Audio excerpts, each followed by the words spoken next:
The wagon wheels had been squeaking for 3 days now, a rhythmic protest against the rutted dirt road that stretched endlessly through the Kansas prairie. Samuel Bradford wiped the sweat from his weathered brow and adjusted his grip on the leather reins. The July heat was merciless, even at dawn, and his 2 oxen plodded forward with the resigned determination of beasts who knew their destination lay many miles ahead.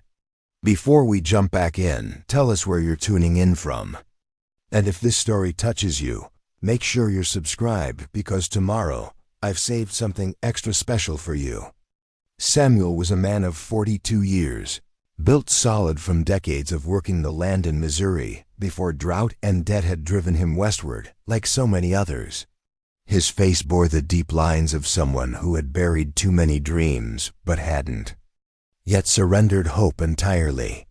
The covered wagon behind him carried everything he owned in the world: farming tools, seed grain, his late father's Bible, and a small wooden chest containing his wife Margaret's letters from their brief courtship. She had died of consumption 3 winters past, taking with her the laughter that had once filled their modest farmhouse. The morning mist clung to the prairie grass like ghostly fingers, and Samuel found himself humming an old hymn Margaret used to sing while kneading bread. The melody drifted across the empty landscape, a solitary human sound in a world that seemed to stretch beyond the edges of creation itself. He was bound for Colorado territory, where land was cheap and a man could still carve out a living if he possessed enough stubbornness and wasn't afraid of hard work. As the sun climbed higher, painting the sky in shades of amber and rose, Samuel noticed something peculiar ahead. At first, he thought it was merely a trick of the light, but as his wagon drew closer, he could see that another covered wagon sat motionless beside a small grove of cottonwood trees.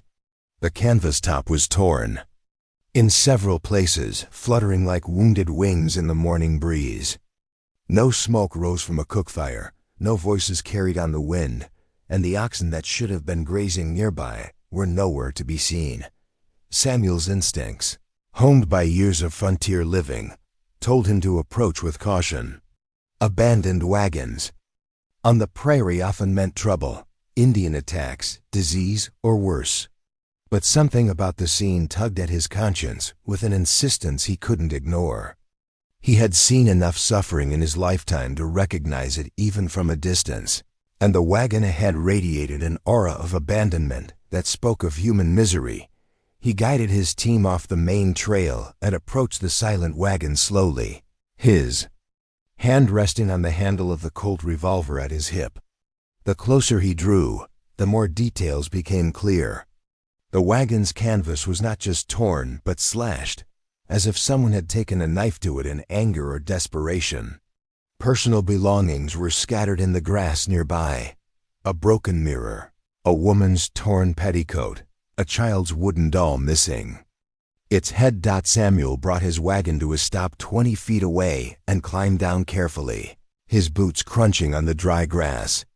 The silence was absolute except for the distant call of a meadowlark and the gentle creaking of his own wagon settling on its springs.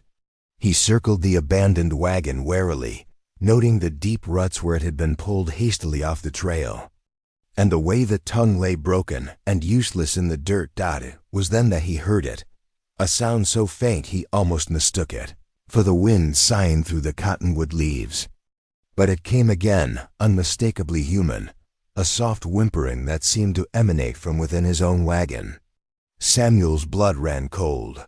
He had been so focused on the abandoned wagon that he hadn't thought to check his own, moving with the careful precision of a man who had learned to expect danger around every corner.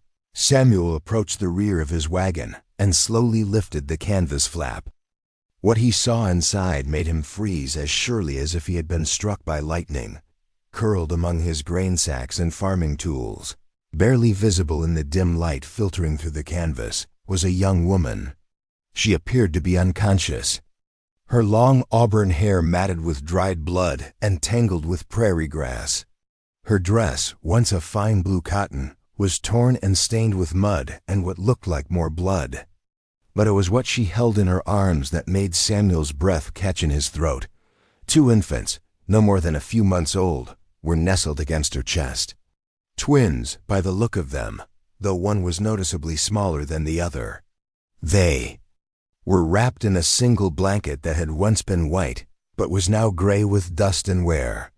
The larger of the two was fussing softly, the sound that had drawn Samuel's attention, while the smaller one lay frighteningly still. Samuel had seen enough of life and death to recognize when someone was clinging to the very edge of existence. The woman's breathing was shallow and labored, her face pale as morning mist. A gash on her forehead had bled considerably, though it appeared to have stopped bleeding some time ago. Her lips were cracked and dry, speaking of thirst and exposure. For a long moment, Samuel stood frozen, his mind racing through the implications of what he had discovered. How had this woman and her babies ended up in his wagon? When had they climbed aboard? He was certain they hadn't been there when he had bedded down for the night, beside a small creek 5 miles back. Yet here they were, as real as the summer. Heat and as fragile as spider silk. The practical part of his mind, the part that had kept him alive through decades of frontier hardship, whispered urgent warnings. Taking in strangers was dangerous. He knew nothing about this woman or her circumstances. She could be fleeing the law, or her presence might bring trouble down upon him. The babies might be sick, carrying some disease that could spread to other travelers. Every instinct told him to wake her, help her down from his wagon, and continue on his way. But Samuel Bradford had not survived this long by ignoring his conscience entirely. The woman was injured and clearly in desperate need of help. The babies were innocent, regardless of their mother's circumstances. And somewhere deep in his heart, in a place he had tried to wall off since Margaret's death, he felt a stirring of something he had almost forgotten, the simple human need to help another person in distress. He climbed carefully into the wagon, moving slowly so as not to startle the woman if she should wake. Up close, he could see that she was young, perhaps 25, with fine features that spoke of good breeding despite her current desperate state. Her hands, though dirty and scratched, were soft and unaccustomed to hard labor. This was not a woman who had been born to prairie life. One of the babies, the larger one, opened its eyes and looked directly at Samuel. They were blue, clear as a summer sky, and held an alertness that seemed almost adult in its intensity. The child didn't cry, but simply stared at this stranger who had appeared in their small world of canvas and shadow. Samuel found himself staring back, and for the first time in 3 years, he felt his heart crack open just a little. The woman stirred then, a soft moan escaping her lips. Her eyelids fluttered, and Samuel saw her struggle toward consciousness like a swimmer fighting to reach the surface. When her eyes finally opened, they were the color of dark honey, and they fixed on Samuel with a mixture of fear and desperate hope. "Please," she whispered, her voice barely audible. "Don't hurt them. They're all I have left." Samuel raised his hands slowly, showing his empty palms. "I'm not going to hurt anyone, ma'am. My name is Samuel Bradford. This is my wagon, and you're safe for now." She tried to sit up, but the effort was clearly too much. Her face went even paler, and she swayed dangerously. Samuel reached out instinctively to steady her, and she didn't pull away, which told him something about the depth of her desperation. "How long have you been in my wagon?" he asked gently. I don't know. It was dark. I heard your wagon coming and I hid. I thought you would pass by, but you stopped to rest.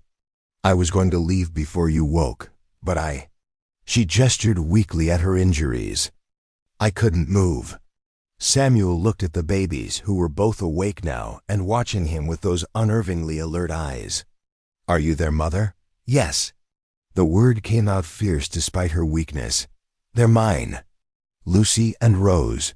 They're 3 months old." "And their father?" The woman's expression hardened, and Samuel saw something flash in her eyes that was part fear, part anger, and part something else he couldn't quite identify. "He's not their father. Not in any way that matters." Samuel nodded, understanding that there was a story there, but sensing that this was neither the time nor the place to hear it. The woman needed medical attention, and the babies needed food and shelter. Everything else could wait. "What's your name?" he asked. Catherine Wells." She paused, then added, "I was Catherine Wells." "Well, Mrs. Wells, you and your babies are in a bad way. You need a doctor, and those children need proper care. There's a settlement about 15 miles ahead called Millbrook. They'll have what you need." Catherine's eyes widened with panic. "No towns, please. I can't. We can't be seen. He'll find us." "Who will find you?"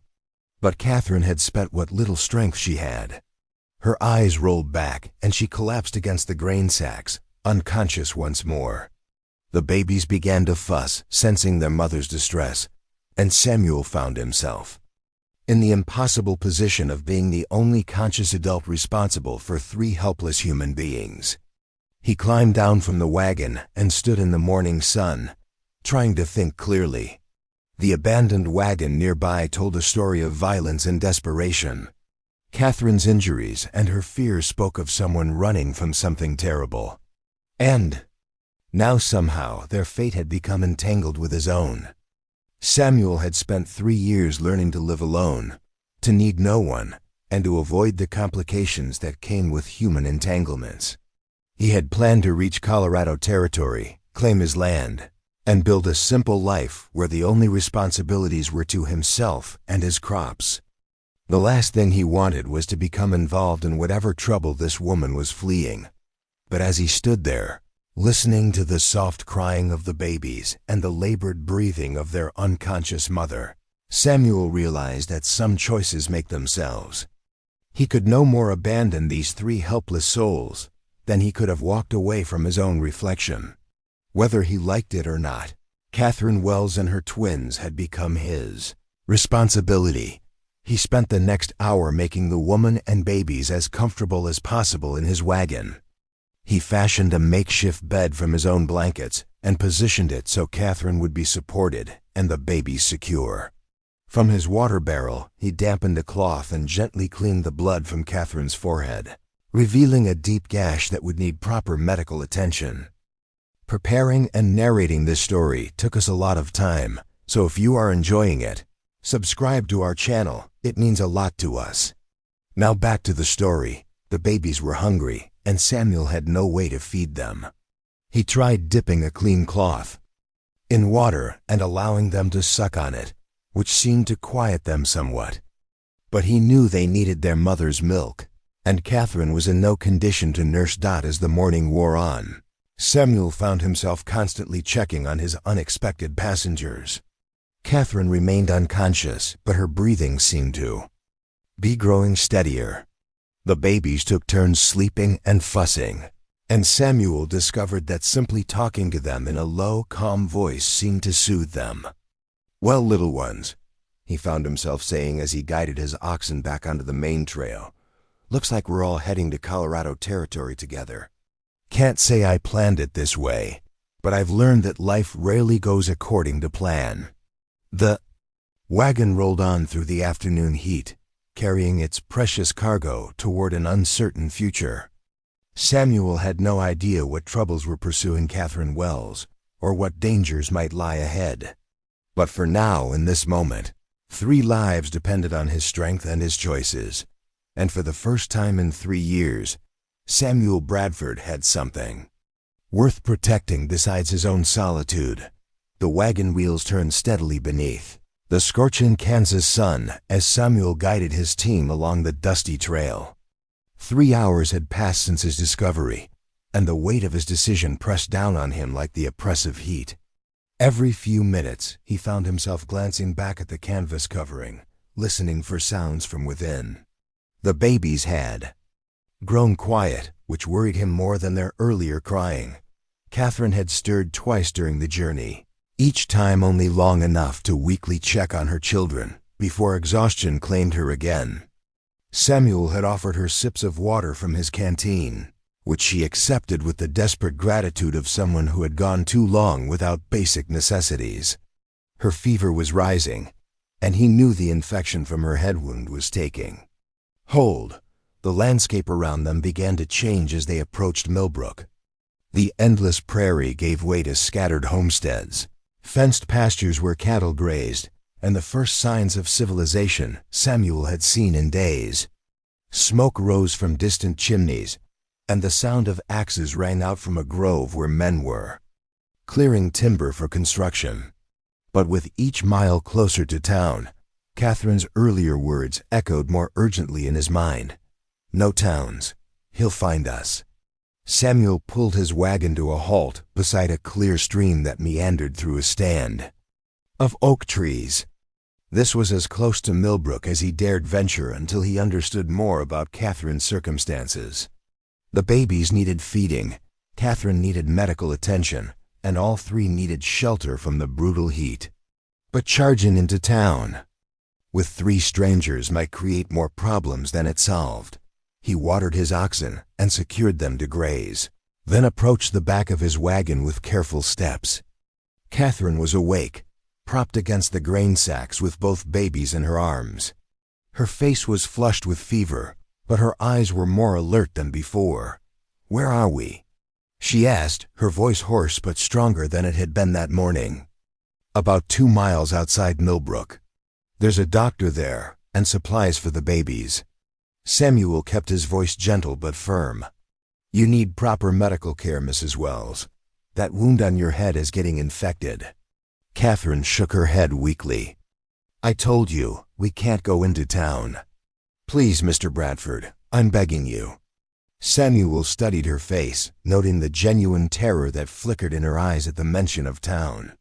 "Then help me understand. Who are you running from? What happened to your wagon back there?" For a long moment, Catherine said nothing. She looked down at her babies, and Samuel saw her internal struggle play out across her features. Trust was clearly something she granted reluctantly, but desperation was winning the battle. "My name is Catherine Wells," she began slowly. I am the daughter of Judge Harrison Wells of Independence, Missouri. 3 months ago, I gave birth to these babies." She paused, her jaw tightening.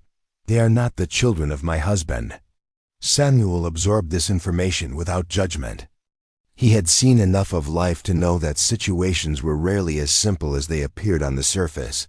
"And your husband?" "Dead, killed in a gambling dispute 2 weeks after we married." Catherine's voice was flat, devoid of emotion. "I was already carrying the twins then, though I didn't know it yet. When I finally realized my condition, I was trapped in his debts and his enemies' threats." The babies began to fuss, and Catherine automatically began to rock them, a motion so natural it seemed unconscious. Samuel watched her maternal instincts override her own discomfort and felt something shift in his chest. "The twins' father?" he asked quietly. Catherine's face hardened. "Dr. Marcus Thornfield. He was my father's business partner and family friend. He had been courting me before my marriage, and after my husband's death, he took advantage of my grief and vulnerability." She looked up at Samuel, her eyes blazing with anger and shame. "I was foolish and desperate, and he promised to protect me from my late husband's debts. Instead, he gave me children and then abandoned me to face the consequences alone." Samuel felt a surge of anger at this unknown man who had treated Catherine so callously. "So you left Missouri?" "I tried to." Dr. Thornfield learned about the babies and suddenly decided he wanted to claim them. Not because he loved them, but because they represented his legacy. He petitioned the court, claiming I was an unfit mother. My father. Catherine's voice broke. My father sided with him. Said it would be better for everyone if Dr. Thornfield raised the children properly. The pieces of the puzzle began to fall into place for Samuel. "So you ran." "I took what little money I had and hired a guide to take me to California. I thought if I could get far enough away, start fresh somewhere, I could raise Lucy and Rose in peace." Catherine's voice grew bitter. "The guide was in Dr. Thornfield's employ." 2 nights ago, he tried to drug me and take the babies back to Missouri. I fought him, but he was stronger. He would have succeeded if not for ... double quotes. If not for what? Catherine hesitated, then continued reluctantly. There was another traveler camped nearby. A young minister named David Parker. He heard the commotion and came to investigate. He helped me escape, but in the struggle, my guide was killed. The minister gave me his horse and told me to run, but Dr. Thornfield's men were close behind. I had to abandon the horse and hide. In the first place I could find. My wagon, Samuel said. Your wagon. I watched you make camp, and when you fell asleep, I climbed in with the babies. I planned to leave before dawn, but I was weaker than I thought. The head injury from fighting the guide was worse than I realized. Samuel processed this information, understanding now why Catherine was so terrified of being seen in town.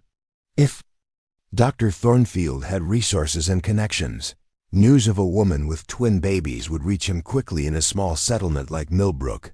Dr. Thornfield is still pursuing you? He'll never stop. He has money, influence, and the law on his side. Those babies represent his pride, his legacy. He'll hunt us to the ends of the earth before he lets me disappear with them. Samuel looked at the twins, who were watching him with those unervingly alert blue eyes. They were beautiful children, healthy despite their recent ordeal, and the thought of them being taken from their mother and raised by a man who saw them as possessions rather than human beings made his blood boil. What do you plan to do? He asked. Catherine's laugh was bitter. I don't know. I had hoped to reach California, maybe find work as a seamstress or governess. But I have no money, no references, and no way to travel safely with 2 babies. I've been living in desperation and prayer for the past 2 days. Samuel was quiet for a long moment, staring at the stream that babbled peacefully nearby. Everything in his careful, solitary life told him to help Catherine reach the next town, give her what supplies he could spare, and continue on his way to Colorado Territory. Getting involved in her troubles could only bring danger and complications. He was ill-equipped to handle, but looking at Catherine's fevered face and the 2 innocent babies in her arms, Samuel found himself remembering Margaret's words from years past. The measure of a man isn't what he accomplishes for himself, but what he's willing to sacrifice for others who have no other hope. I can't take you into Millbrook, he said. Finally, if this Dr. Thornfield has the resources you say he does, word would reach him too quickly. But I can't leave you here to die, either. Catherine's eyes filled with tears. I'm not asking you to solve my problems, Mr. Bradford. I just need a chance to think, to figure out what to do next. If you could spare a little water, and perhaps some food ... double quotes, Samuel held up his hand. There's an old line shack about 5 miles north of here. Used to belong to a cattle ranch, but it's been abandoned for years. It's got a roof and walls, and there's a spring nearby. You and the babies could rest there while I figure out how to get you the help you need. You would do that for strangers? Samuel shrugged, uncomfortable with the gratitude in her voice. I've got supplies to spare, and those babies need their mother healthy. It's the practical thing to do. But even as he said it, Samuel knew it was more than practicality driving his decision. Something about Catherine's fierce determination to protect her children, her refusal to surrender even in the face of overwhelming odds, reminded him of Margaret's strength during her final illness, and the babies. He hadn't held an infant since his sister's children had visited years ago, but he found himself wanting to protect these 2 vulnerable lives. Catherine tried to protest, insisting she couldn't accept his charity, but Samuel was already moving to prepare for the journey to the line shack. He rearranged the wagon to make her more comfortable, fashioned a sunshade from one of his spare blankets, and checked his supplies to ensure he had enough to sustain all of them for several days. The journey to the abandoned shack took 2 hours. Over rough terrain, but Samuel's oxen were strong and sure-footed. Catherine dozed fitfully during the ride, waking periodically to check on the babies or accept sips of water. Samuel found himself talking to the twins as he drove, pointing out landmarks and telling them stories about the wildlife they encountered. The babies seemed to respond to his voice, their eyes following his movements with an intensity that was both flattering and unsettling. The line shack proved to be in better condition than Samuel had hoped. The roof was intact, there were no signs of recent animal habitation, and the spring that fed into a small stone basin was clear and cold. Samuel helped Catherine down from the wagon and into the shack, where she immediately collapsed onto the rough wooden floor with the baby still in her arms. "This is perfect," she whispered, looking around the simple one-room structure with genuine appreciation. "I can't thank you enough." Samuel began unloading supplies, blankets, food, cooking, utensils, and medical supplies from his personal kit. He built a small fire outside the shack and heated water for cleaning Catherine's wound properly. When he returned with the warm water and clean cloth, he found her attempting to nurse the babies. "I don't have enough milk," she said with quiet desperation. "They're hungry, but I'm too weak, too dehydrated. They're not getting what they need." Samuel had helped with the calving season enough times to understand the basics of nursing problems. You need food and rest. Your body can't produce what it doesn't have resources for. "When did you last eat a proper meal?" Catherine thought for a moment. 3 days ago. "Maybe 4. I had some hardtack and jerky, but not much." Samuel nodded and began preparing a meal from his supplies.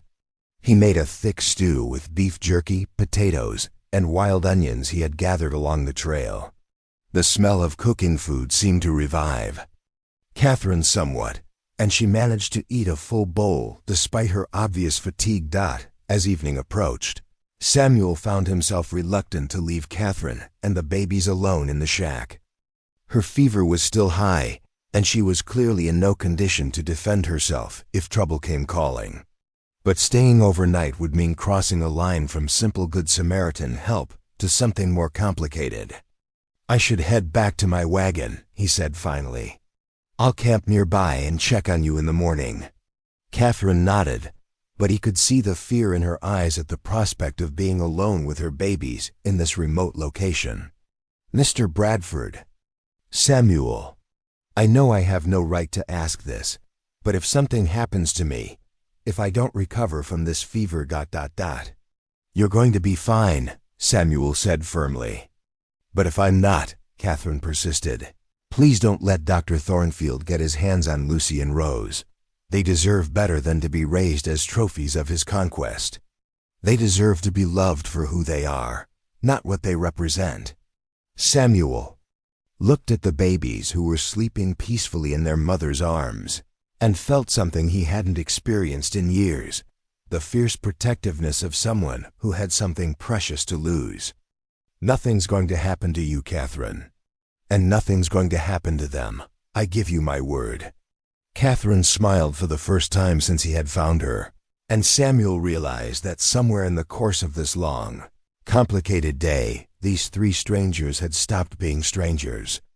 They had become something else entirely, his responsibility, his purpose, and perhaps even his salvation.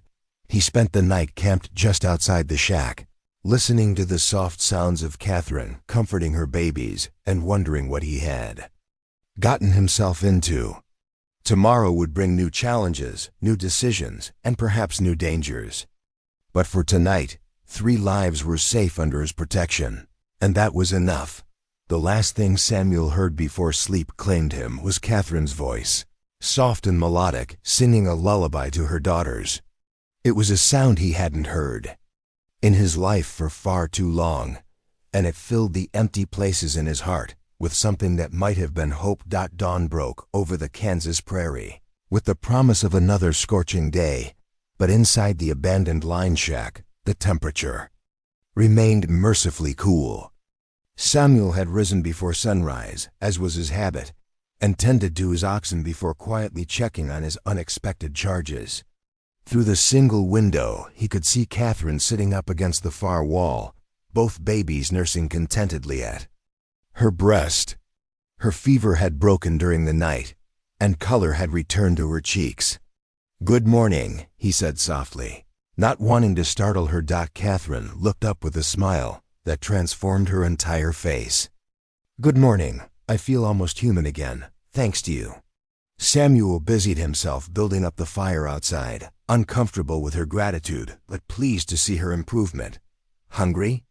"Starving. I think my body is finally ready for real food." Again, as Samuel prepared breakfast, he found himself stealing glances at Catherine through the open door. Without the pallor of fever and the grime of travel, she was strikingly beautiful. But it was more than her physical appearance that drew his attention. There was an intelligence in her eyes, a quiet strength that had sustained her through unimaginable hardship.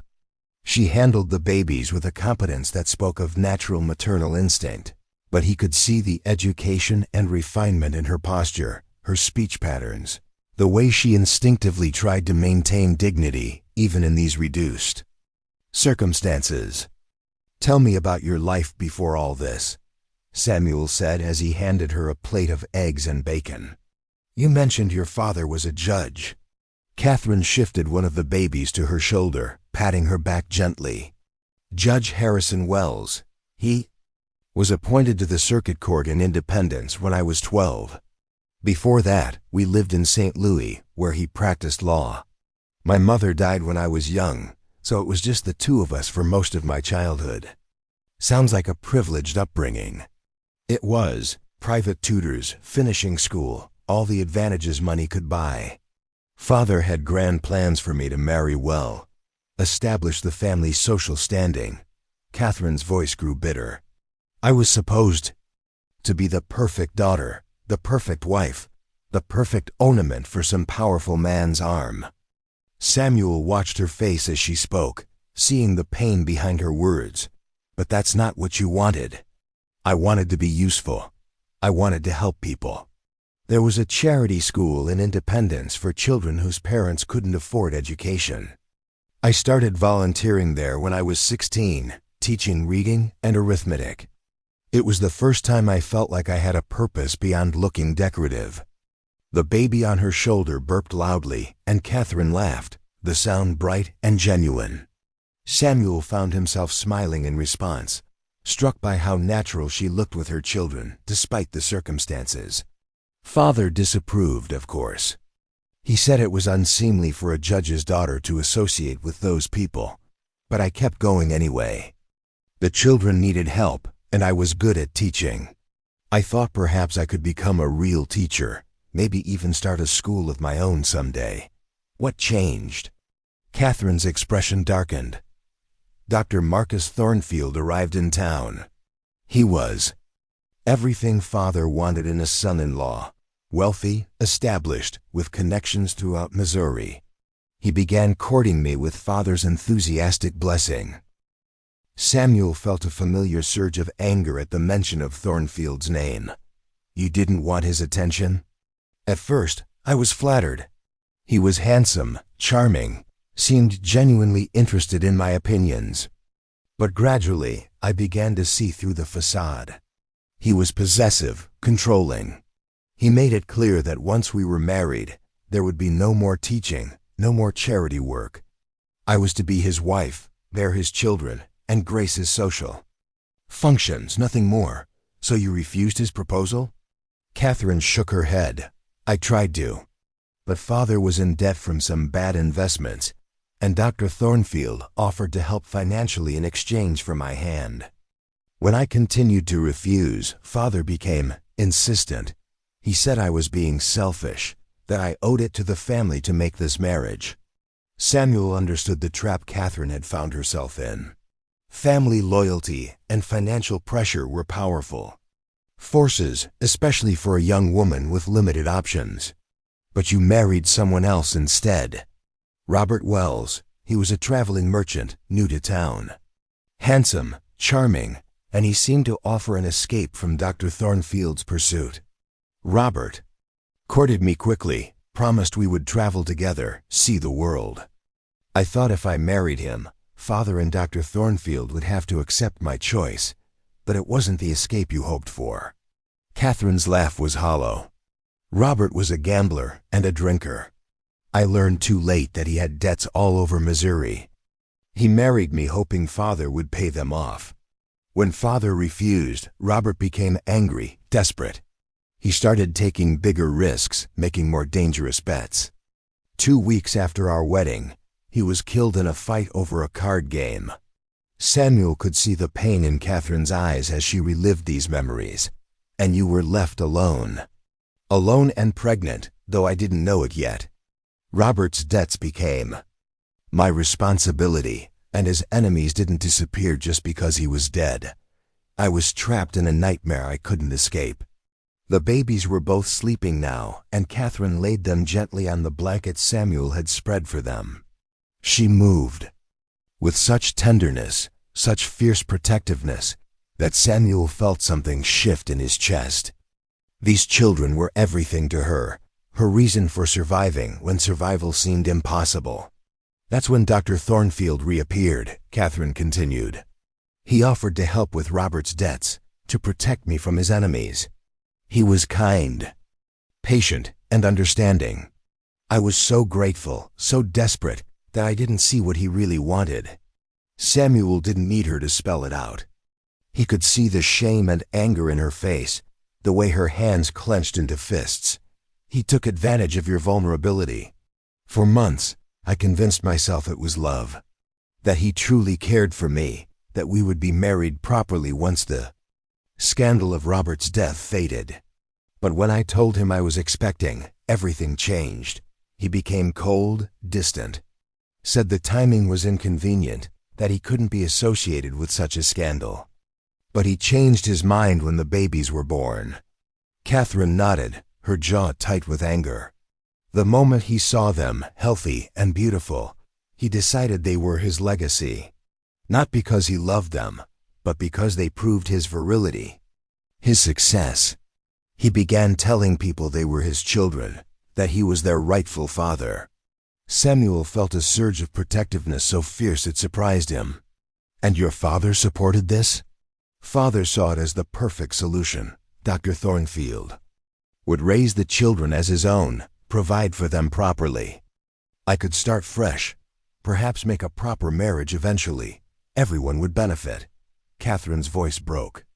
"Everyone except Lucy and Rose, who would grow up believing their mother abandoned them." Samuel understood now why Catherine had been so desperate to escape, why she was willing to risk everything to keep her children with her. The thought of those innocent babies being raised by a man who saw them as possessions rather than people was unbearable. "How did you manage to leave?" "I had help.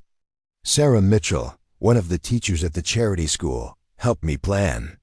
She had a cousin in California who agreed to help me find work as a governess. We saved money secretly for months, sold jewelry and other valuables. When everything was ready, I took the babies and left in the middle of the night. But Dr. Thornfield discovered your plan. He had spies everywhere. The guide I hired, the minister who helped me escape when the guide tried to betray me. I never know who to trust anymore. Dr. Thornfield has money and influence. He can buy loyalty, threaten people, make their lives difficult if they don't cooperate." Samuel looked at the sleeping babies, so peaceful and innocent, unaware of the forces arrayed against them. "What would you do if you were free of him? If you could go anywhere, start over completely?" Catherine's eyes took on a distant look. "I used to dream of California. Wide open spaces, new communities where no one knew my history. I could teach. Again, maybe start a school. Lucy and Rose could grow up free, able to choose their own paths. And now? Now I just want them to be safe. I want them to know their mother loves them, that they're worthy of love for who they are, not what they represent to some powerful man's ego." Samuel found himself imagining that future with surprising clarity. Catherine teaching in a one-room schoolhouse, her children playing in the yard while she worked. It was a peaceful vision, one that stirred something in him he thought had died with Margaret. "I have land waiting for me in Colorado Territory," he said quietly. "It's not much, but it's far from Missouri, far from Dr. Thornfield's reach. Man could build a life there, start over completely." Catherine looked at him with surprise. "You're offering to help us reach Colorado?" "I'm offering more than that." Samuel wasn't sure where the words were coming from, but they felt right, inevitable. "I'm offering to help you build that new life. You and the babies." For a long moment, Catherine stared at him in silence. Samuel could see her weighing his offer, considering the implications. "You barely know us.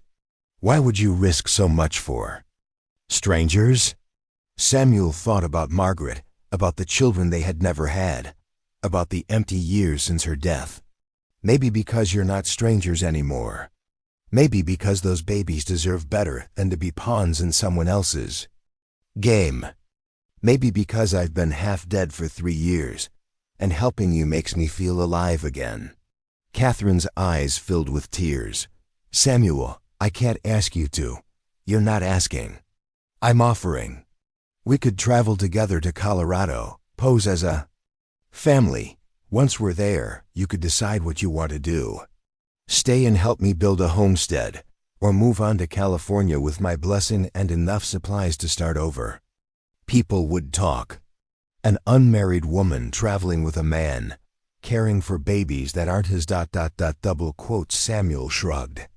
"Let them talk. By the time any gossip reaches Dr. Thornfield, we'll be long gone. And if anyone asks, we're Samuel and Catherine Bradford, traveling with our twin daughters to start a new life in Colorado." Catherine was quiet for a long time, watching her sleeping babies.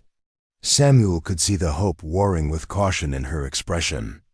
Trust was something she had learned to grant carefully, and he was asking for a leap of faith that could endanger everything she held dear. "Why?" she asked finally. "Why are you willing to do this?" Samuel considered his answer carefully. "Because I see how you are with them. How you'd rather die than let them be raised by someone who doesn't love them. Because you're strong enough to fight for what matters, even when the odds are impossible. Because ... He paused, struggling for words. "Because I think Margaret would have wanted me to help you. And because I think you and those babies might be exactly what I need to find my way back to being human again." Catherine reached out and took his hand, her fingers warm and calloused from hard work. "If we do this, if we travel together, what happens when we reach Colorado? What happens between us?" Samuel felt the weight of her question, the trust she was placing in him. "Whatever you want to happen. I'm not looking for a wife out of pity or convenience. I'm looking to help a good woman and her children find safety and happiness. If that leads to something more, so be it. If not, I'll still consider it the best decision I ever made." Catherine smiled, and Samuel saw the first real hope he had witnessed in her eyes. "Then yes. Yes, I'll go with you to Colorado. Lucy and Rose will grow up free, and I'll find a way to repay your kindness."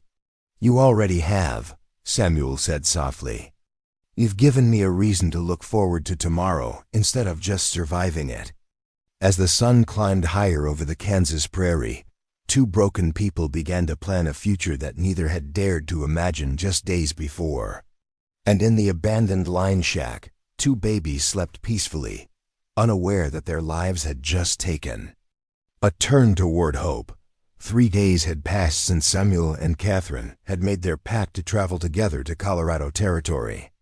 The abandoned line shack had become a temporary sanctuary where they planned their new life as a family.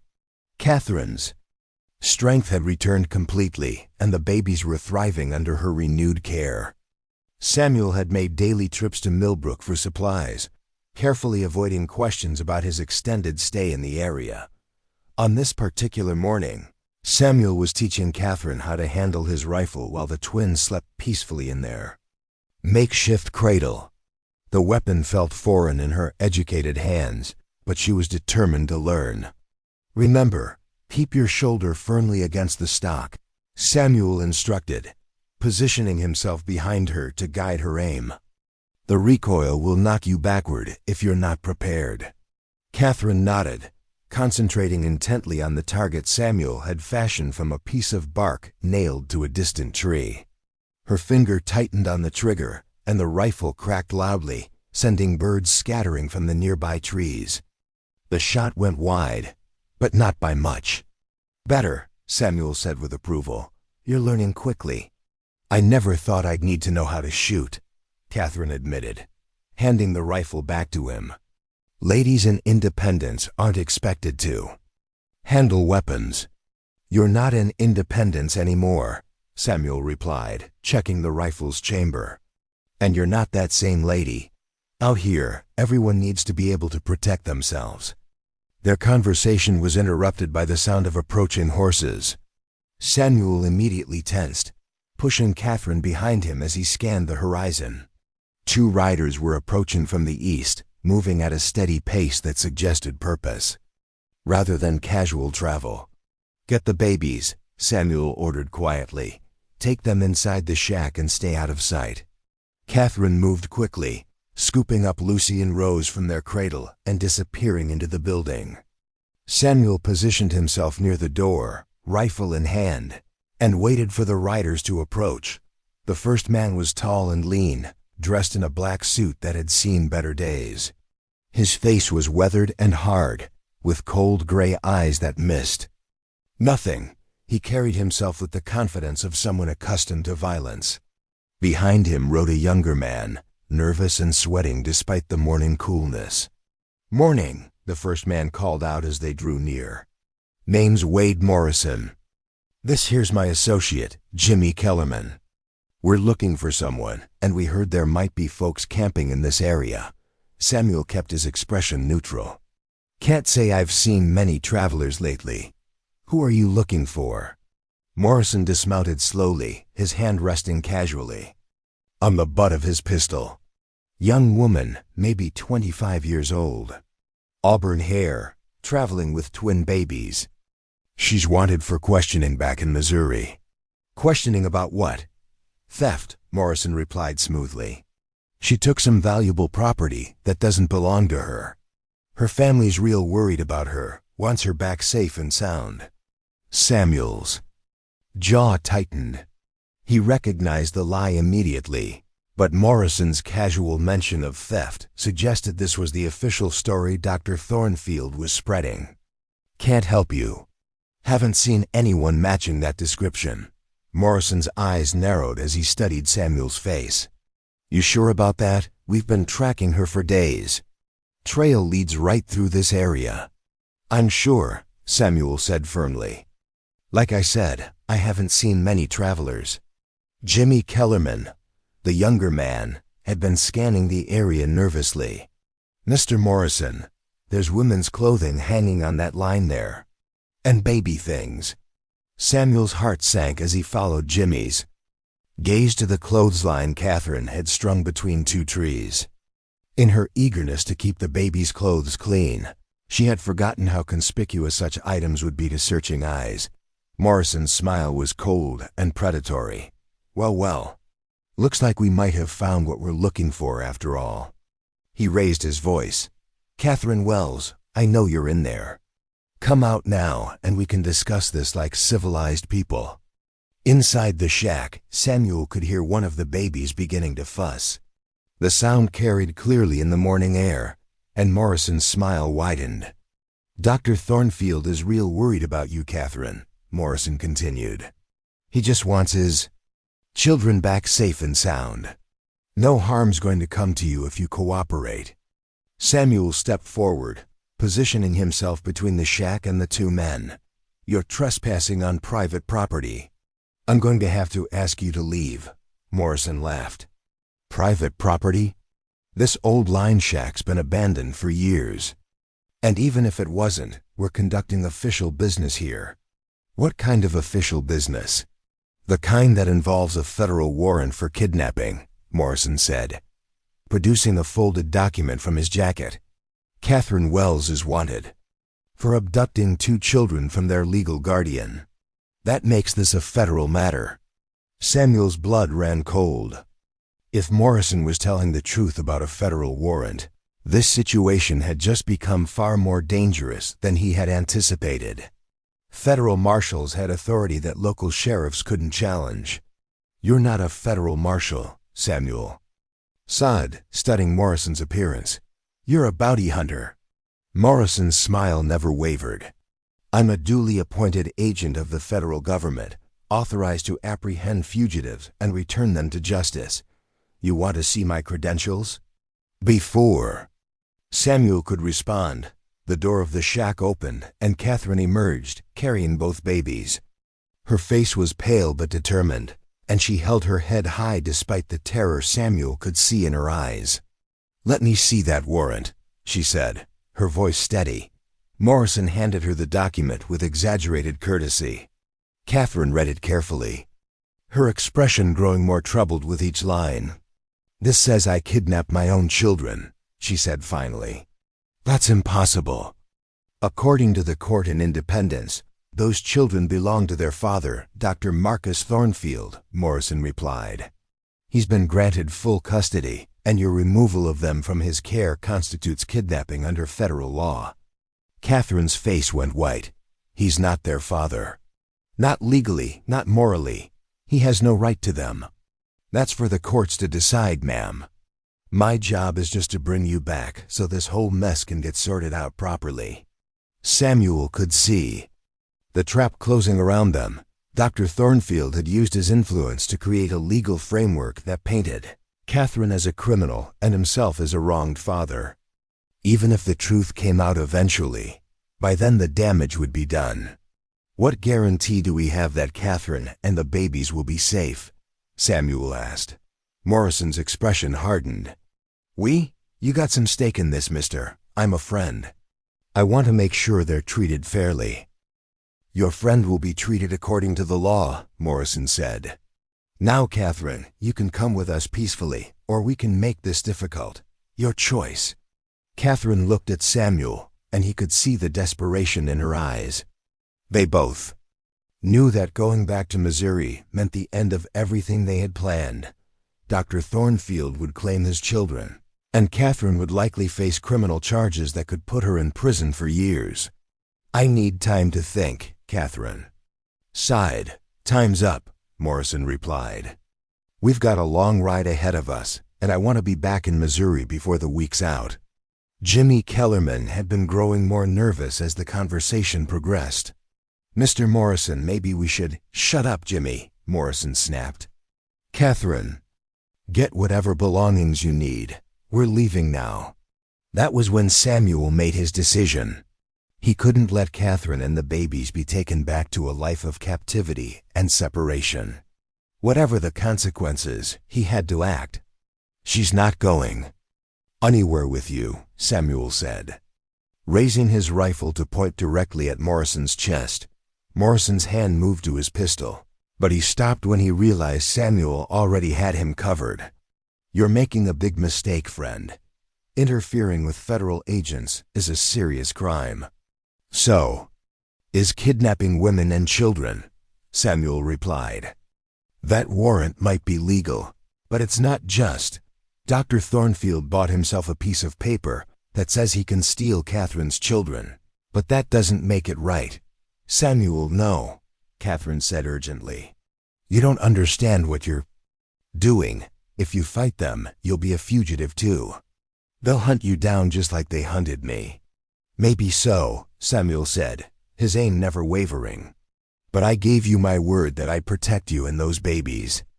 I don't break my word." Morrison's eyes narrowed as he studied Samuel's face. "You're serious about this? Dead serious? Then you're both going to hang for it. Dr. Thornfield has connections all the way to Washington. He'll see to it that you're both prosecuted to the full extent of the law." "We'll take our chances," Samuel said. "Now mount up and ride out of here. Tell Dr. Thornfield that Catherine and her children are under my protection." Morrison's hand twitched toward his gun, but Samuel's rifle was already trained on him. After a tense moment, Morrison slowly backed toward his horse. "This isn't over," he said as he mounted. "Dr. Thornfield will send more men, lots more men. And next time, they won't be as patient as I am. Next time, we'll be ready for them." Samuel replied. Morrison turned his horse and rode away, with Jimmy following nervously behind. They disappeared over the horizon, leaving Samuel and Catherine alone with the terrible weight of what had just happened. Catherine sank to her knees, still clutching the babies. "Oh God, Samuel, what have we done?" Samuel lowered his rifle and knelt beside her. "We've chosen to fight for what's right instead of what's easy. But now you're a fugitive too. They'll never stop hunting us. Then we'll have to make sure they never find us," Samuel said grimly. "We need to leave here immediately. Pack only what's essential. We're going to Colorado Territory, but we're going to have to travel fast and stay off the main trails." Catherine looked up at him with tears in her eyes. "I'm so sorry, Samuel.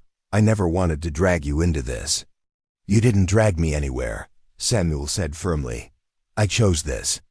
I chose you and Lucy and Rose, and I'd make the same choice again." As they hurriedly packed their belongings, Samuel's mind was already working on their escape route. They would have to avoid towns, travel at night when possible, and assume that every stranger they met might be working for Dr. Thornfield. The comfortable life he had planned in Colorado Territory had just become a desperate flight for survival. But as he watched Catherine tenderly wrapping the babies for travel, Samuel realized that he felt more alive than he had in years. For the first time since Margaret's death, he had something worth fighting for. Something worth dying for, if necessary. Hunt was on, and their enemies had resources and legal authority on their side. But Samuel Bradford had something Dr. Thornfield couldn't buy or corrupt: absolute commitment to protecting the woman and children he had come to love as his own family. The war for Catherine's freedom had begun, and Samuel was ready to fight. It with everything he had, the wagon rolled through the darkness of the Kansas night, its wheels muffled by the thick prairie grass Samuel had deliberately chosen over the main trail. They had been traveling for 18 hours since the confrontation, with Morrison stopping only to rest the oxen and allow Catherine to nurse the babies. Samuel's eyes burned with exhaustion, but he pressed on, knowing that every mile between them and the line shack increased their chances of survival. Catherine sat beside him on the wagon bench, wrapped in a heavy shawl against the cool night air. The babies were mercifully quiet, sleeping soundly in the padded box Samuel had fashioned as a traveling cradle. Neither adult had spoken much during the journey, both lost in their own thoughts about the magnitude of what they faced. "There's a settlement about 5 miles ahead," Samuel said quietly. "Broken Creek. We'll need supplies before we head into the wilderness." Catherine nodded, then asked the question that had been troubling her all day. What if Morrison was telling the truth about the federal warrant? What if helping me really does make you a wanted man? Samuel was quiet for a moment, considering his response. "Then I'll be a wanted man with a clear conscience. That warrant might be legal, but it's not just. Sometimes a man has to choose between what's lawful and what's right. You could still turn back," Catherine said softly. "Leave us in Broken Creek and continue to Colorado alone. Tell anyone who asks that you never saw us." Samuel turned to look at her, his face serious in the moonlight. "Is that what you want me to do?" "No," Catherine admitted. "But I don't want you to sacrifice your future for strangers either." "You're not strangers anymore," Samuel said firmly. "You're my family, and I protect my family no matter what the cost." The words hung in the air between them, and Catherine felt something shift in her chest. Family. It was a word she had begun to believe she would never experience again, not in any real sense. But here, in this creaking wagon in the middle of nowhere, she felt safer than she had in years. As they approached Broken Creek, Samuel made a decision that would change everything. Instead of skirting the settlement as he had planned, He guided the wagon directly toward the main street. The town was small, perhaps 24 buildings clustered around a crossroads, but it was large enough to have a general store, a saloon, and what looked like a sheriff's office. "Why are we stopping here?" Catherine asked nervously. "It's too dangerous." "Because running scared makes us look guilty," Samuel replied. "We're going to buy supplies, act like any other family traveling west, and see what news Morrison and his partner have been spreading." Samuel helped Catherine down from the wagon and handed her one of the babies while he took the other. To anyone watching, they looked like a typical pioneer family, husband, wife, and twin daughters making their way to new opportunities in Colorado Territory. The general store was run by a portly man named Henderson who greeted them with the enthusiasm of someone who rarely saw new faces. "Evening, folks. You're traveling mighty late." "Started before dawn," Samuel replied easily. "Wanted to make good time before the heat gets too bad tomorrow." "We're headed to Colorado Territory." Henderson's eyes lit up with interest. "Colorado, eh? Lots of folks heading that direction lately. You wouldn't happen to be the Bradford family, would you?" Samuel's blood ran cold, but he kept his expression neutral. "That's right. Samuel Bradford, my wife Catherine, and our daughters Lucy and Rose." "Well, I'll be," Henderson said, beaming. "You just missed some gentlemen who were asking about you. Said they were old friends from Missouri. Wanted to catch up before you got too far west." Catherine gripped Samuel's arm tightly, but he maintained his calm demeanor. "Friends from Missouri? Can't imagine who that would be. We didn't tell many people about our plans." "Tall fellow dressed in black, had a younger man with him. Said they'd been tracking you for days, real eager to reconnect." Henderson's expression grew slightly puzzled. "Funny thing was, they seemed to think your wife's name was Catherine Wells, not Bradford. And they kept asking about whether she was traveling alone with the babies." Samuel felt the trap closing around them, but he had learned long ago that the best defense was often a good offense. "Catherine Wells? That's my wife's maiden name. These men wouldn't happen to be bounty hunters, would they?" Henderson's demeanor changed immediately. "Bounty hunters? Why would you ask that?"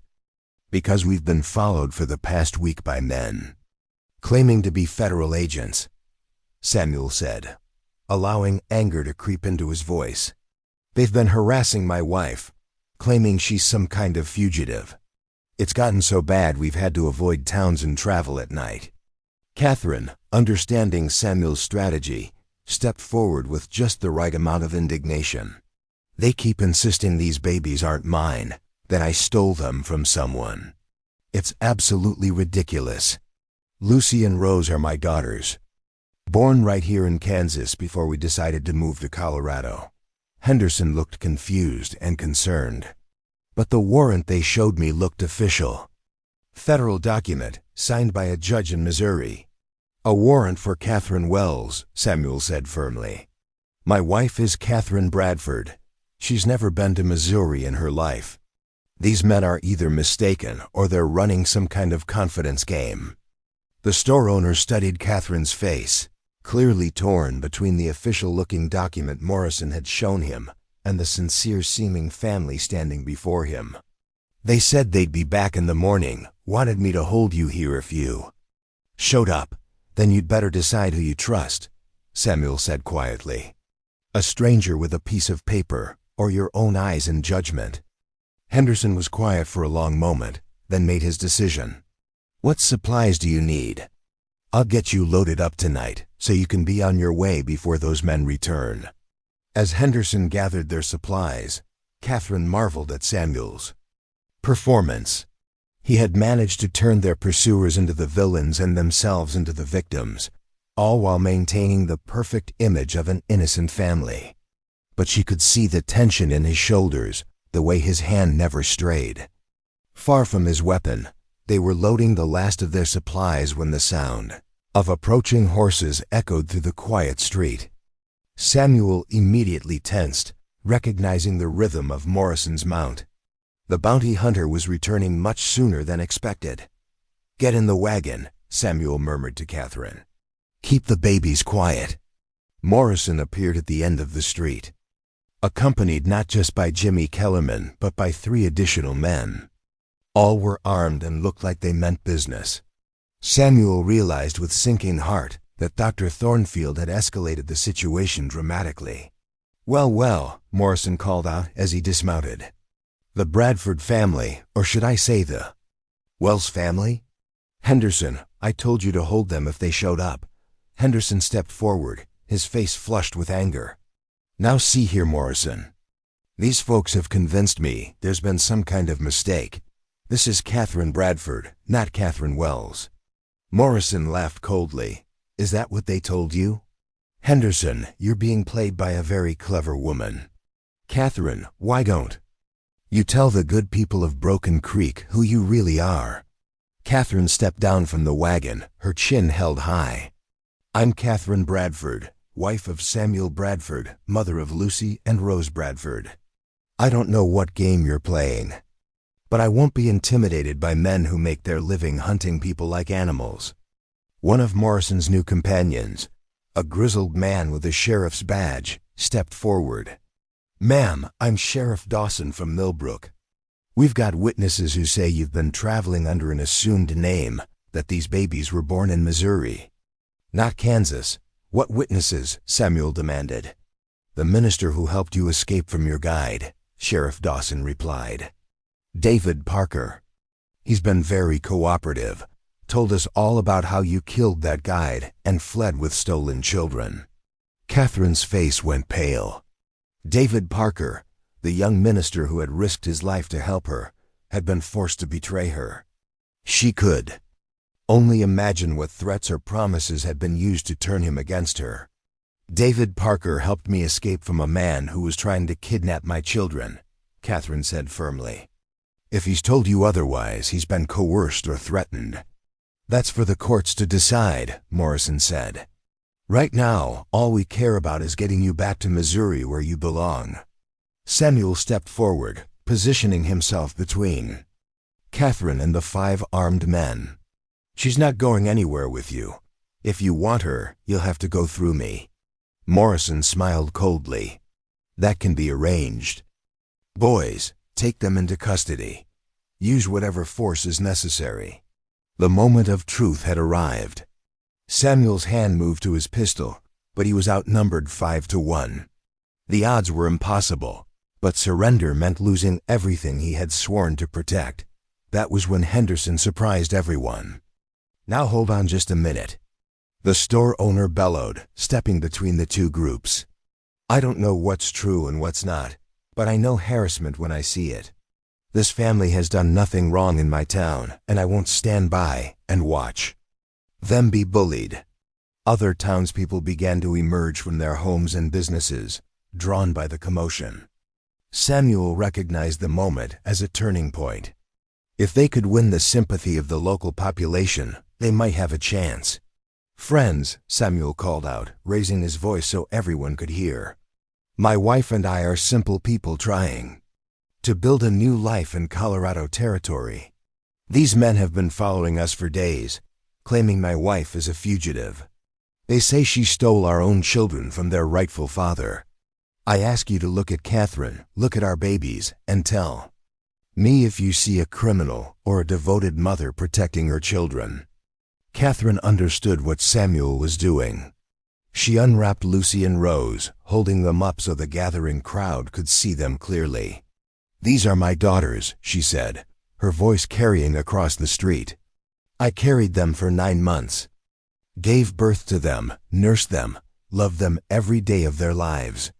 What kind of law says a mother can't protect her own children from men who would tear them away from her?" The crowd was beginning to murmur, and Samuel could see doubt creeping into their faces. Morrison sensed he was losing control of the situation. "Don't let them fool you," Morrison shouted. "We have legal authority here. Federal warrant, signed by a judge. These people are criminals, and anyone who helps them will be charged as accessories." "Show us this warrant," called out a voice from the crowd. "Let us see what it really says." Morrison hesitated, realizing that producing the warrant would also reveal its specific wording and the questionable circumstances of its issuance. In that moment of hesitation, Samuel saw his opportunity.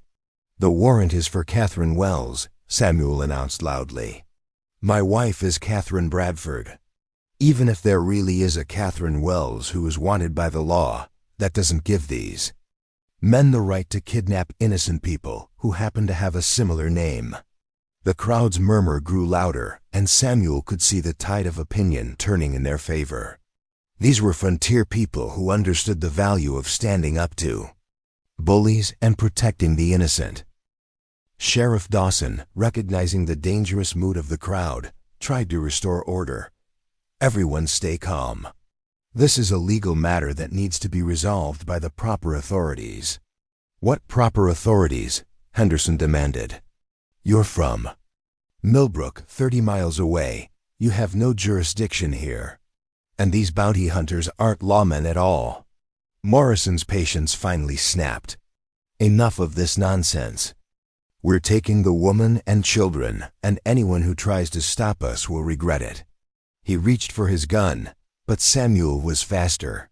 His Colt cleared leather in a fluid motion, and suddenly Morrison was looking down the barrel of a cocked pistol. "I told you once before," Samuel said quietly. "You're not taking my family anywhere." The standoff was complete. 5 armed men faced Samuel and an increasingly hostile crowd of townspeople. The babies began to cry, sensing the tension in the air, and Catherine held them close, whispering soothing words. In that moment, suspended between violence and resolution, the future of 3 lives hung in the balance. Samuel Bradford had made his choice and drawn his line in the sand. Now he would discover whether his courage and the goodness of strangers would be enough to protect the family he had sworn to defend. The tension on the main street of Broken Creek was so thick it seemed to crackle in the night air. Samuel's Colt remained trained on Morrison while the bounty hunter's hand hovered over his own weapon.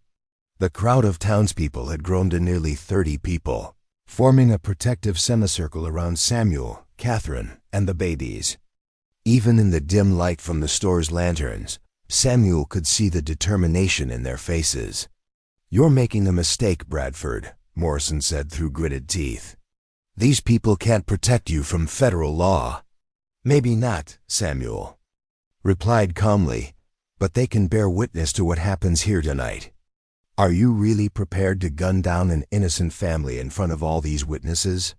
Sheriff Dawson stepped forward, his badge glinting in the lantern light. "Everyone needs to stay calm. Morrison, lower your weapon.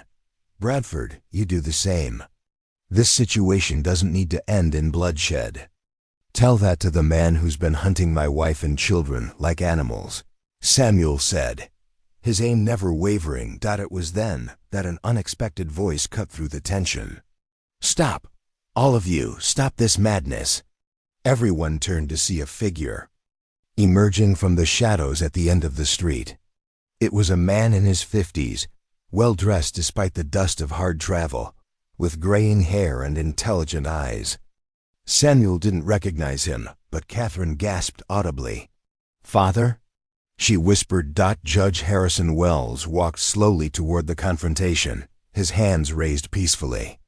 "Catherine, thank God you're safe. I've been tracking these men for 3 days." Morrison's confidence faltered for the first time. "Judge Wells, what are you doing here?" "Cleaning up a mess that never should have happened," the judge replied sternly. "Mr. Morrison, you and your men are no longer needed. This matter is resolved, but the warrant," Morrison started, "is null and void," Judge Wells interrupted. "As of this afternoon, the federal court in Kansas City has dismissed all charges against my daughter. Dr. Thornfield's petition for custody has been denied, and he's facing his own legal troubles back in Missouri." Samuel felt a surge of hope, but he kept his weapon ready. This could be a trick, another layer of Dr. Thornfield's elaborate scheme. Catherine stepped forward, still holding the babies. "Father, is it really over?" Judge Wells' expression softened as he looked at his daughter. And grandchildren. It's over, Catherine. Marcus Thornfield can't hurt you anymore. How? Catherine asked, her voice trembling with emotion. Minister David Parker contacted me 3 days ago. He told me the truth about what happened, how Marcus had coerced and threatened him into providing false testimony. The young man's conscience finally got the better of him. Sheriff Dawson looked confused. But Parker told us that Mrs. Wells Bradford, whatever her name is, killed her guide and fled with stolen children. David Parker was forced to lie under threat of prosecution, Judge Wells explained. When he came to me with the real story, I immediately began investigating Marcus Thornfield's activities. What I found was disturbing. The judge reached into his coat and produced a thick folder of documents. Marcus Thornfield has been operating a sophisticated scheme for years. He targets vulnerable women, compromises them, and then uses his legal connections to claim custody of their children. Catherine wasn't his first victim. Samuel finally lowered his weapon, though he remained alert. What kind of scheme? He identifies young women in difficult circumstances, widows, orphans, those with financial troubles. He offers help, gains their trust, and then, well, you understand the rest. Once the children are born, he claims parental rights and uses his influence to have the mothers declared unfit. Catherine's face went pale.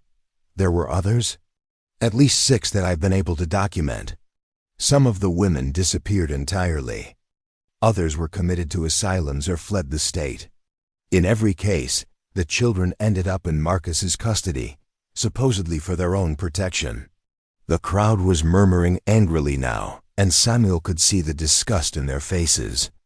These were people who understood the sanctity of family, and the idea of a man systematically destroying families for his own twisted purposes was abhorrent to them. Morrison shifted uncomfortably. Look, if the warrant's been rescinded, we'll just be on our way, no harm done. Oh, but there is harm done, Judge Wells said coldly. You've been pursuing my daughter across state lines based on false information. You've terrorized a woman and her children, threatened innocent people, and impersonated federal agents. We had proper documentation, Morrison protested. Documentation obtained through fraud and perjury, the judge replied. Sheriff Dawson, I assume you were acting in good faith based on the information you were given? Sheriff Dawson nodded reluctantly. Morrison showed me what looked like legitimate federal warrants. I had no reason to doubt them. Then I suggest you distance yourself from this situation immediately, Judge Wells advised, before you become complicit in something that could end your career. Sheriff Dawson looked at Morrison with disgust. You told me this was legitimate federal business. You said the woman was a kidnapper and child thief. I believed she was, Morrison said weakly. No, you didn't, Samuel interjected. You knew exactly what you were doing. You're not a bounty hunter. You're a kidnapper working for a man who steals children from their mothers. The crowd's anger was becoming palpable, and Morrison realized he was in serious danger. We're leaving, right now. Not so fast, Judge. Wells said. You're going to face charges for what you've done.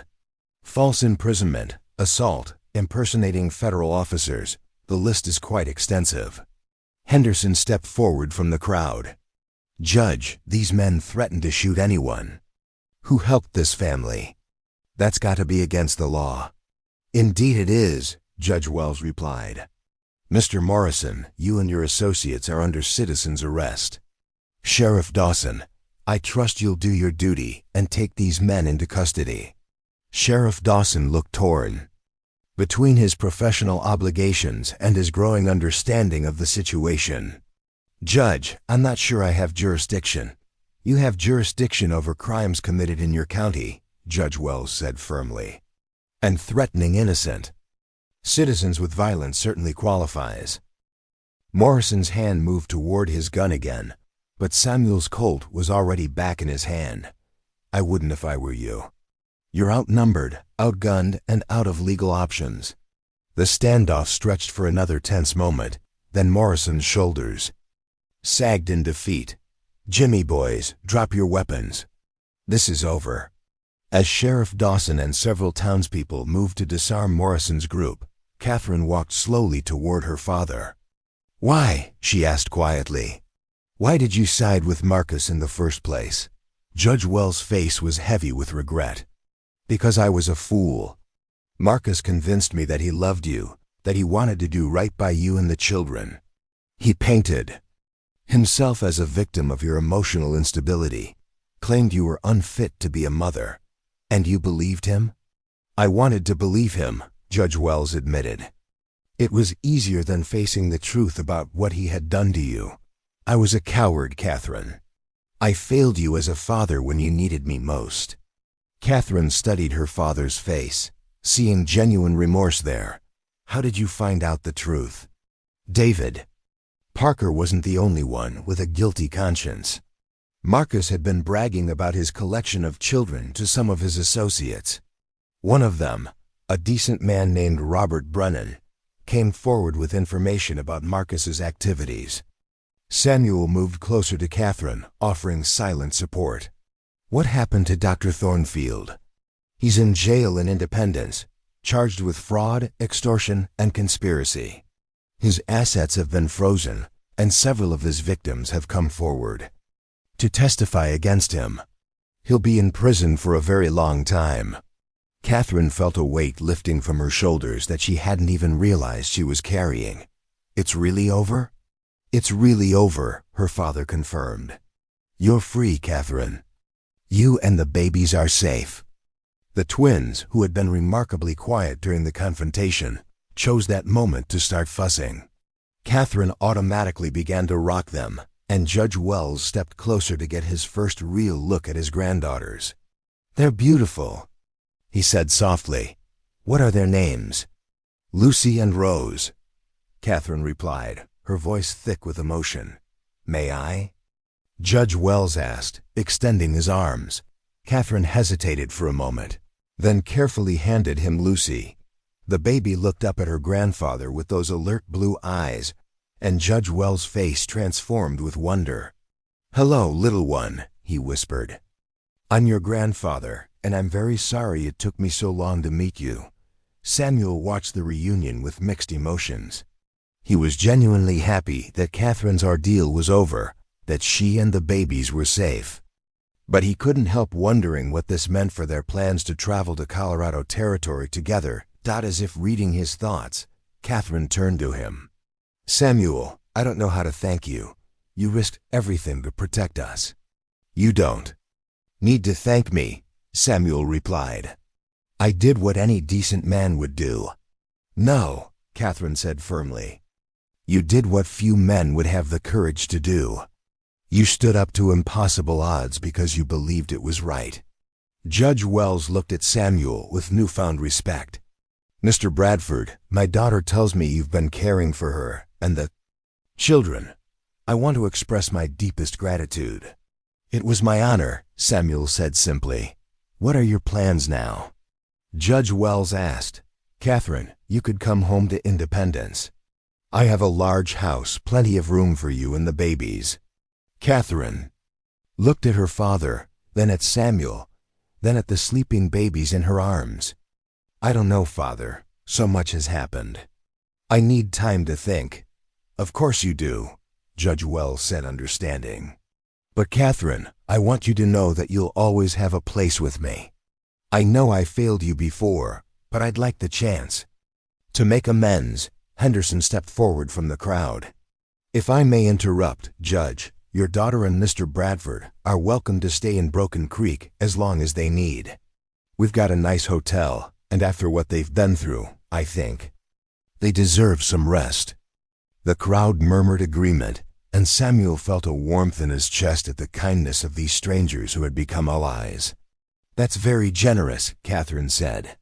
"But I think we should continue to Colorado Territory as planned. Samuel has land waiting there, and, well, we've made commitments to each other." Judge Wells looked between his daughter and Samuel with new understanding. I see, Mr. Bradford. What exactly are your intentions regarding my daughter? Samuel straightened, meeting the older man's gaze directly. Judge Wells, I care deeply for Catherine and the babies. I've offered to help them build a new life in Colorado Territory, and I hope ... I hope that life might include me as more than just a friend. Are you asking for my daughter's hand in marriage? I'm asking for the chance to earn it, Samuel replied.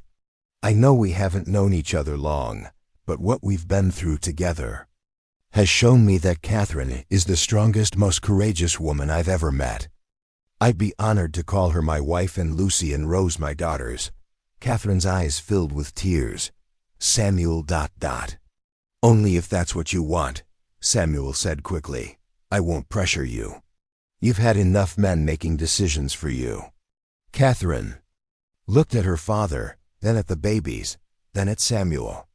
I want to build a life where Lucy and Rose can grow up free and happy, where they can choose their own paths and never have to fear men like Marcus Thornfield. Then we'll build that life together, Samuel said. In Colorado Territory, or wherever you want to go.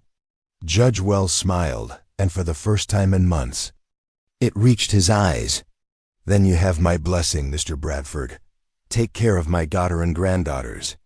They're precious beyond measure. As the crowd began to disperse and Sheriff Dawson led Morrison and his men away, Catherine found herself surrounded by the people who had become her unexpected family. Her father, who had found the courage to make amends. Samuel, who had risked everything to protect her. The good people of Broken Creek, who had stood up to injustice simply because it was the right thing to do. The nightmare was over. Marcus Thornfield was in prison. Morrison was in custody, and the legal threats that had driven her across half the country were gone. But more than that, Catherine had found something she had never expected. Genuine love and acceptance from people who saw her worth not as a possession to be owned, but as a human being deserving of respect and happiness. Tomorrow they would continue their journey to Colorado Territory. But tonight, for the first time in months, Catherine Wells Bradford could sleep peacefully, knowing that her daughters were safe and her future was bright with possibility. 6 months later, the Colorado Territory stretched endlessly under a brilliant autumn sky, painted in shades of gold and crimson that seemed to set the very air on fire. The homestead that Samuel Bradford had claimed sat in a valley between 2 rolling hills, protected from the harsh winter winds, but open to the southern sun.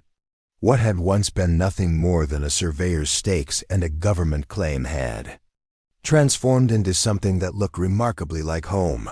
The log cabin Samuel had built with his own hands was modest but sturdy, with a stone chimney that sent a steady stream of smoke into the crisp morning air. A garden plot, now harvested and prepared for winter, showed the rich black soil that had drawn so many settlers to this territory. A small barn housed the oxen and 2 horses Samuel had acquired from a neighboring rancher, while a chicken coop buzzed with the activity of a dozen hens that provided fresh eggs daily. Catherine stood on the front porch, watching the sun rise over the mountains in the distance. In her arms, Rose gurgled contentedly, now a chubby 8-month-old with her mother's dark hair and those remarkably alert blue eyes. Lucy was crawling energetically across the porch planks, having recently discovered the joy of mobility and the infinite possibilities it presented. "Morning, Mrs. Bradford," Samuel said as he emerged from the barn, carrying a pail of fresh milk.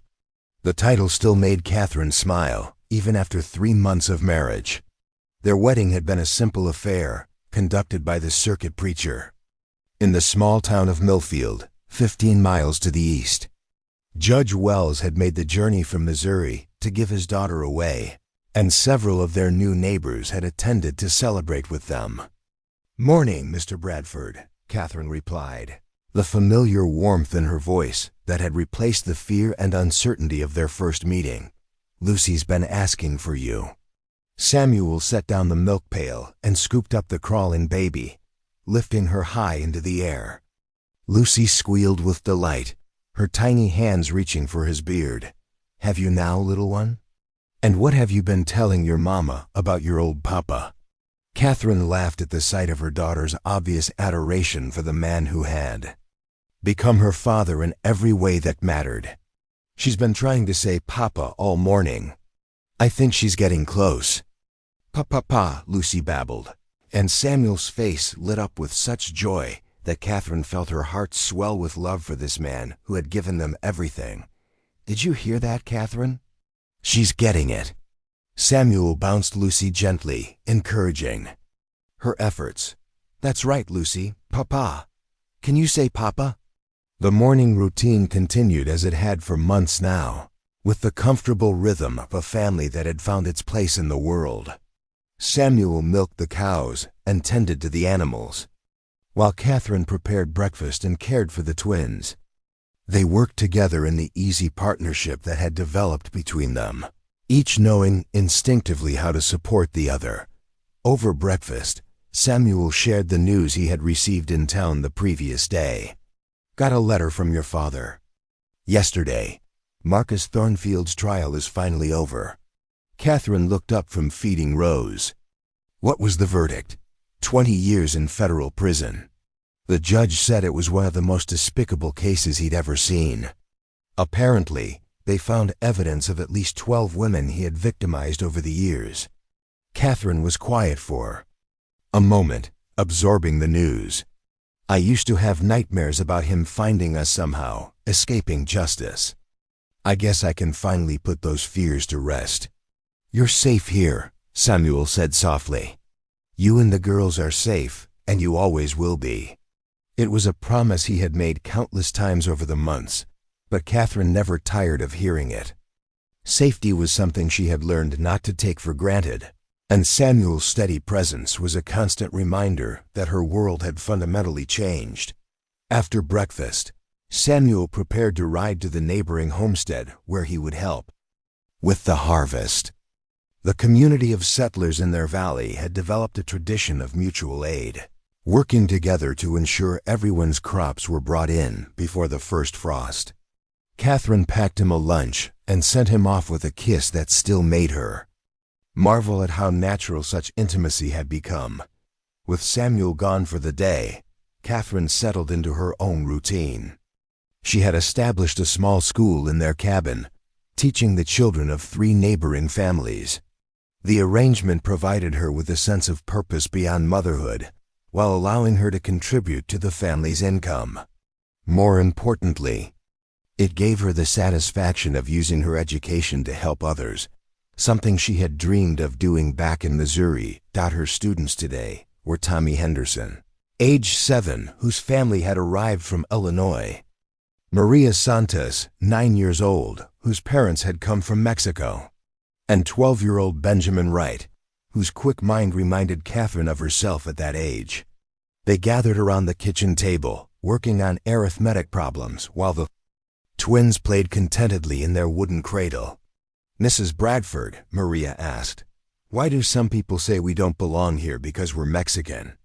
Catherine set down her teaching materials and considered her answer carefully.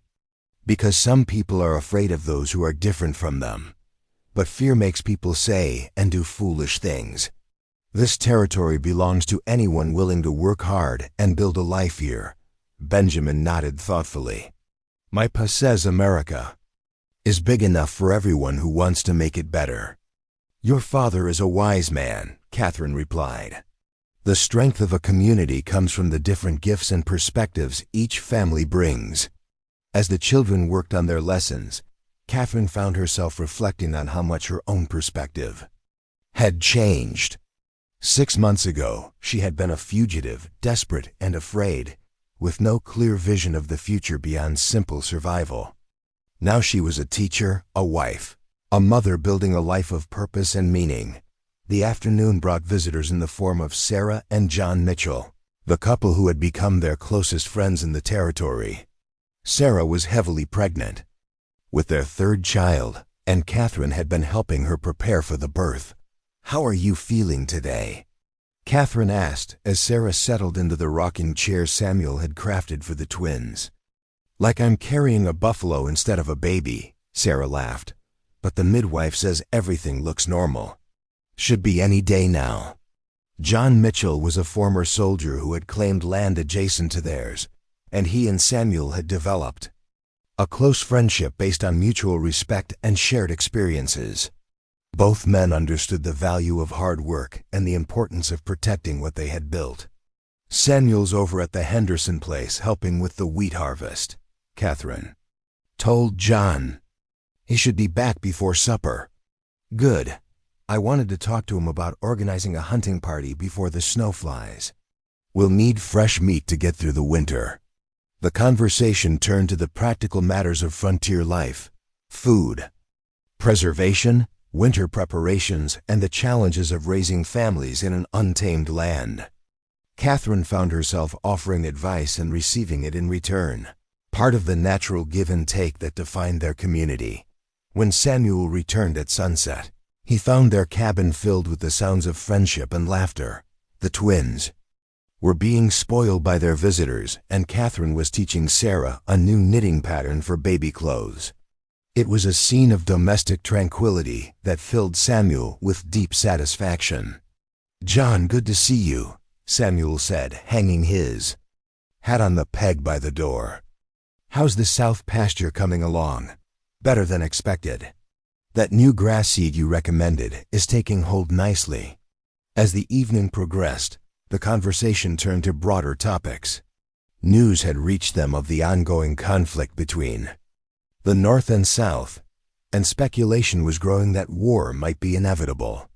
"If it comes to fighting," John said seriously, "do you think the territory will get involved?" Samuel considered the question carefully. "I hope not. We've got enough challenges out here without adding a war to them. But if the conflict spreads, young men will feel obligated to serve." Catherine felt a familiar chill of fear.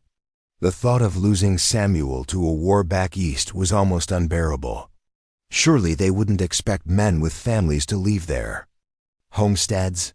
Depends on how desperate things get," Samuel replied. "But I've done my fighting. My duty now is to my family in this land."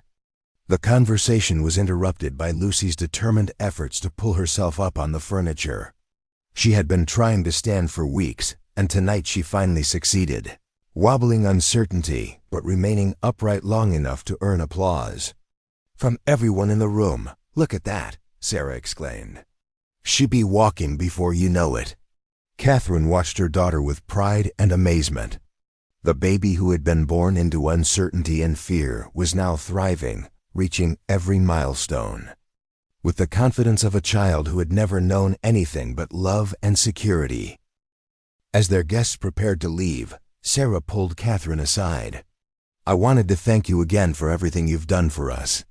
Having a real teacher in the valley has made such a difference for our children. Teaching gives me as much joy as it gives them," Catherine replied. "I'm grateful to have found my purpose again."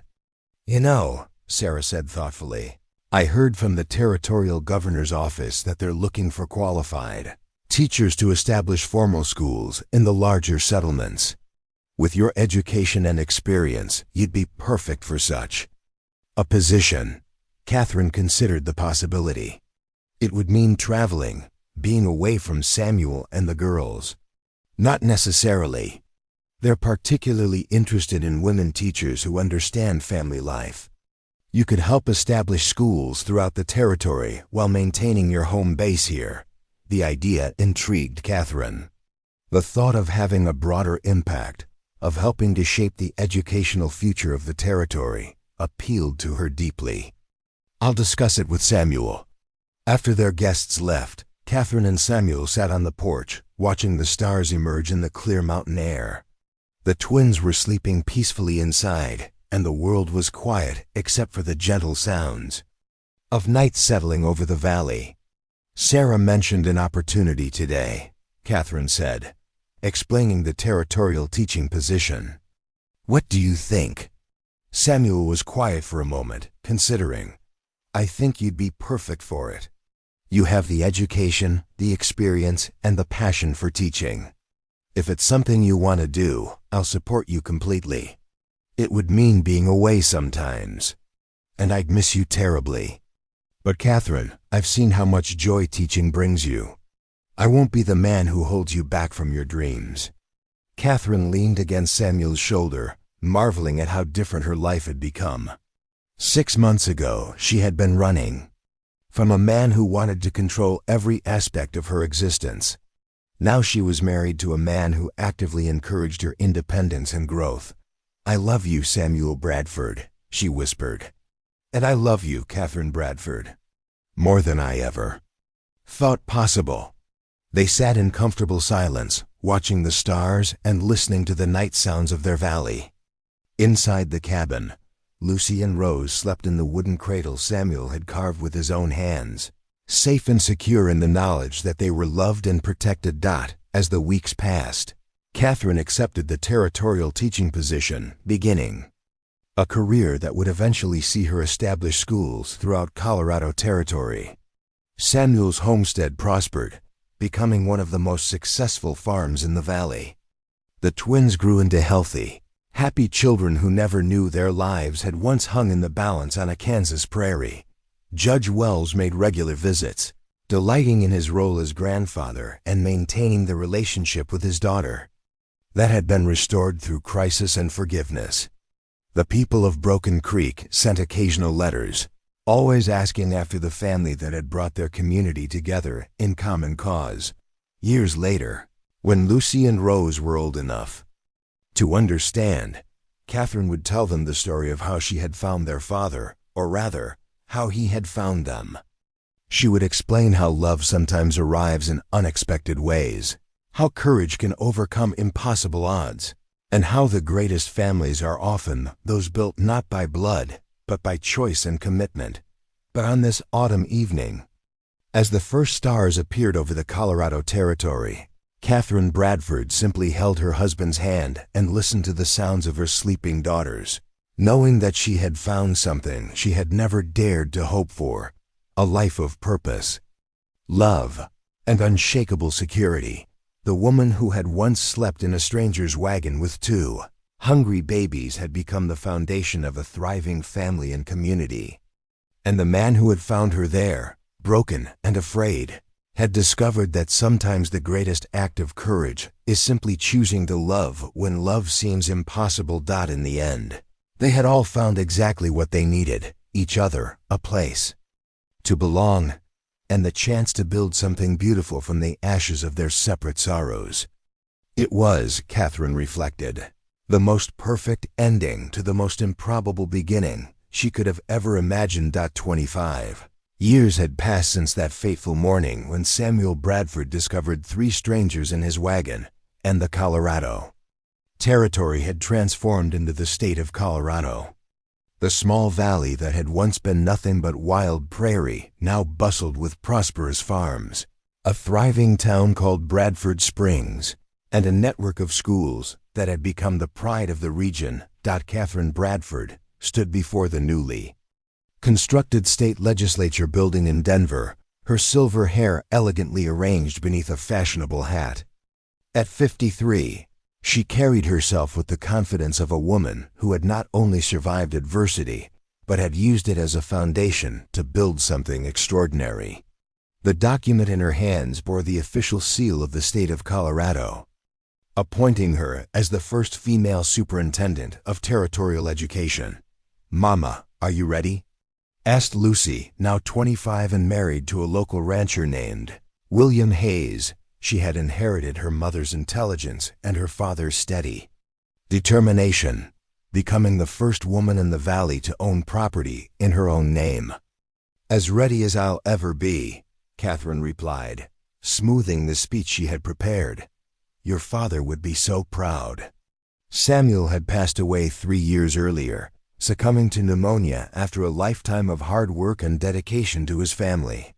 His funeral had drawn hundreds of people from across the state, testament to the impact one man's kindness could have on countless lives. The grief had been overwhelming, but Catherine had found strength in the legacy they had built together. Rose, now a teacher herself, joined them on the steps of the Capitol building.